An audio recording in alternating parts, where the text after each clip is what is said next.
আপনারা নিশ্চয়ই সোনা পাচার, মেয়ে পাচার এবং গরু পাচার এগুলো তো শুনেছেন, কিন্তু কখনো কি পিঁপড়ে পাচারের কথা শুনেছেন? কি অবাক হচ্ছেন? না না, অবাক হবেন না, এই যুগে সবই সম্ভব। হাই, আমি রাখি, আপনারা দেখছেন রাখির পৃথিবী। টেস্ট টিউব এবং সিরিঞ্জে লুকিয়ে রাখা 5,000 রানী পিঁপড়ে উদ্ধার করা হয়েছে। এর মধ্যে রয়েছে মেসোরসেফালোডস প্রজাতির পিঁপড়ে। এগুলি জায়ান্ট আফ্রিকান হারভেস্টার পিঁপড়ে নামেও পরিচিত। টাকার জন্য বন্যপ্রাণী চোরা শিকারী ও পাচারের কথা হামেশাই খবরের শিরোনামে উঠে আসে।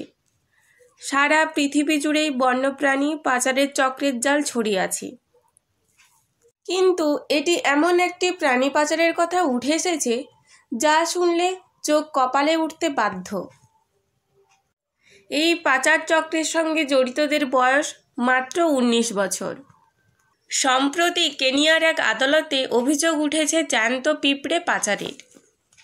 ইউরোপ এবং এশিয়ার বিদেশি প্রাণী কেনাবেচার যে বাজার রয়েছে, সেখানে কেনিয়া থেকে হাজার হাজার পিঁপড়ে এনে পাচারের চেষ্টা করা হয়েছিল। অভিযুক্ত দুজন, লর্নয় ডেভিড এবং সেপ্পে লোডিউজ কেক্স নামে দুইজনেরই বয়স ছিল 19 বছর।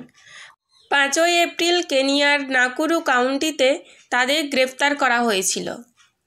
তাদের কাছে টেস্ট টিউব সিরিঞ্জে লুকিয়ে রাখা 5,000 রানী পিঁপড়ে উদ্ধার করা হয়েছে। এর মধ্যে রয়েছে মেসোরসেফালোডস প্রজাতির পিঁপড়ে। এগুলো জায়ান্ট আফ্রিকান হারভেস্টার পিঁপড়ে নামেও পরিচিত। পিঁপড়েগুলো যাতে বেঁচে থাকে তাই টেস্ট টিউব এবং সিরিঞ্জে করে আনা হয়েছিল। এই পাচার অভিযানটি সুপরিকল্পিত বলে মনে করেছেন কেনিয়া ওয়াইল্ড লাইফ সার্ভিস। তদন্তে জানা গিয়েছে টেস্ট টিউবগুলি এমনভাবে তৈরি করা হয়েছিল যাতে পিঁপড়েরা 2 মাস পর্যন্ত টিকে থাকতে পারে, একই সঙ্গে যাতে বিমানবন্দরে নিরাপত্তা রক্ষীদের নজর এড়াতে পারে।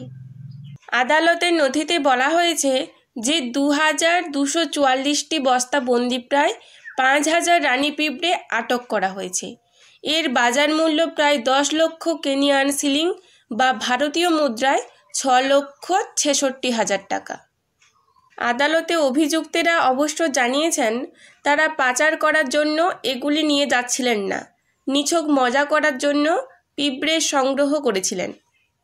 এই 2 তরুণ ছাড়াও কেনিয়ার ও ভিয়েতনামের বাসিন্দা 2জনকে নাইরোবির আদালতে হাজির করা হয়েছিল। তারাও পিঁপড়ে পাচারে অভিযুক্ত বলে জানা গিয়েছে।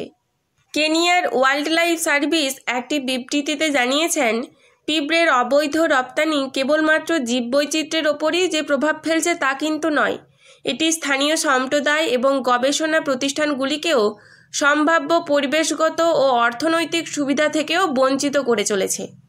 এই রকম আরও রোমাঞ্চকর ভিডিও দেখা এবং জানার জন্য আপনারা লাইক, ফলো এবং সাবস্ক্রাইব করবেন।